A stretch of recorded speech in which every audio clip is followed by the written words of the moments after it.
আমরা এখানে যে প্রজেক্টটি তৈরি করেছি সেটা হচ্ছে ইকো ফ্রেন্ডলি সিটি বা পরিবেশ বান্ধব শহর। তো মূলত আমরা এখানে এমন একটা সোসাইটি গঠনের চেষ্টা করেছি যেটা সম্পূর্ণ পরিবেশ বান্ধব, যেটি আমাদের পরিবেশের কোনো ক্ষতি করবে না এবং যেটি আমাদের যে পরিবেশে কোনো ওয়েস্ট ম্যাটেরিয়ালস থাকবে না। আমাদের প্রজেক্টটির নাম হচ্ছে ইনোভেয়া সিটি, অর্থাৎ উদ্ভাবনী শহর। এই শহরের মধ্যে আমরা নতুন নতুন প্রযুক্তি ব্যবহার করেছি। যেমন এখানে আমরা একটা ছাদ কৃষি দিয়েছি, তা স্কুলের ছাদের মধ্যে পানিটি ট্যাঙ্কিতে জমা হবে এবং সেই ট্যাঙ্কি রিসাইকেলের মাধ্যমে আমরা নিজেরা ইউজ করতে পারবো, প্লাস এখানে বাগানে যাবে। এটা হচ্ছে আমরা ইট ভাটার যে দূষিত বাতাসগুলো রয়েছে, গ্যাসগুলো রয়েছে, সেগুলো রিসাইকেল প্রক্রিয়ার মাধ্যমে আমাদের নিত্য ব্যবহার্য যে গ্যাসগুলো রয়েছে সেগুলো তৈরি করব। আমাদের প্রজেক্টের নাম হলো advance solar tracker and automatic agricultural system. এখন দেশে বিদ্যুতের যে অবস্থা, সেখানে আমরা একটি বাস্তুতন্ত্র তৈরি করেছি যেখানে আমরা সোলারের মাধ্যমে বিদ্যুৎ উৎপাদন করব। তো প্রথমে দেখতে পাচ্ছেন আমরা একটি আবাসিক এলাকা তৈরি করেছি। এখানে দেখতে পাচ্ছেন দ্বিতীয় ভবনের পাশে আমরা একটা আইডিয়া ইউজ করে বৃষ্টির পানিকে সংরক্ষণ করব। এটার নাম হচ্ছে রেইন ওয়াটার হারভেস্টিং বা বৃষ্টির পানি সংগ্রহ।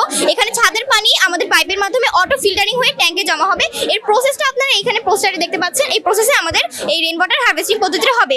দ্বিতীয়ত দেখতে পাচ্ছেন আমরা স্কুল তৈরি করেছি। তো আমাদের দেখা যায় কি বড় বড় প্রতিষ্ঠানের ভবনগুলো কিন্তু খালি অবস্থায় পড়ে থাকে। তো যেহেতু আমরা পরিবেশ বান্ধব করতে চাচ্ছি, এর জন্য আমরা উপযুক্ত সকল ভবনে আমরা বৃক্ষরোপণ করব কিংবা ছাদ বাগান করব। এরপর দেখতে পাচ্ছেন আমরা একটি পার্ক তৈরি করেছি যার নাম দিয়েছি শেখ রাসেল পার্ক।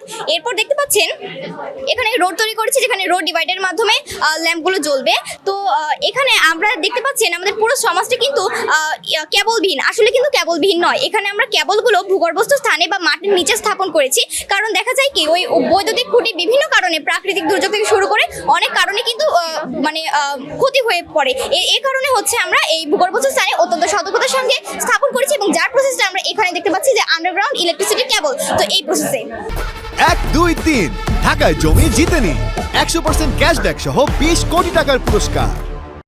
মানিকগঞ্জের জেলার প্রেক্ষাপটে আমরা জেলা পর্যায়ে দুদিনব্যাপী জাতীয় যে বিজ্ঞান মেলা, সেটি আমরা আজকে উদ্বোধন ঘোষণা করলাম। আমাদের মূল উদ্দেশ্য হচ্ছে জানি আমরা সকলেই যে বিজ্ঞান হচ্ছে একটি বিষয়। এই বিষয়টাকে মানব কল্যাণে কীভাবে ব্যবহার করে উন্নত জীবনযাপন করা যায় এবং দেশকে এগিয়ে নেওয়া যায়, সেই লক্ষ্যে খুদে খুদে বিজ্ঞানী তৈরি করা এবং বিজ্ঞানের প্রসারটাকে সর্বত্র ছড়িয়ে দেওয়া। এবং আমরা যেটা বলি যে আজকের শিশু আগামীর ভবিষ্যৎ, এই ভবিষ্যৎ প্রজন্মটাকে বৈজ্ঞানিকভাবে অবদান রাখার ক্ষেত্রে অথবা বিজ্ঞানের ক্ষেত্রটাকে এগিয়ে নেওয়ার ক্ষেত্রে এবং তাদেরকে বিজ্ঞানী হিসেবে গড়ে তোলার লক্ষ্যে আজকের এই যে মেলা, সেটি আমরা আয়োজন করেছি। তারা খুব সুন্দর সুন্দর ইভেন্ট উৎপন্ন করে, যেটা জাতির জন্য খুবই সুন্দর একটা ভূমিকা রাখতে পারবে বলে আমরা মনে করি। এবং বিদ্যালয় পর্যায়ে পরিদর্শনে গেলেও অনেক সময় দেখি যে তারা নিজেরা ক্লাসরুমে এই ধরনের করে থাকে। তা আমি মানিকগঞ্জের এই বিজ্ঞান সপ্তাহ সুন্দরভাবে পালিত হোক এবং তারা খুব সুন্দর ভূমিকা পালন করবে সেই বিশ্বাস রাখি।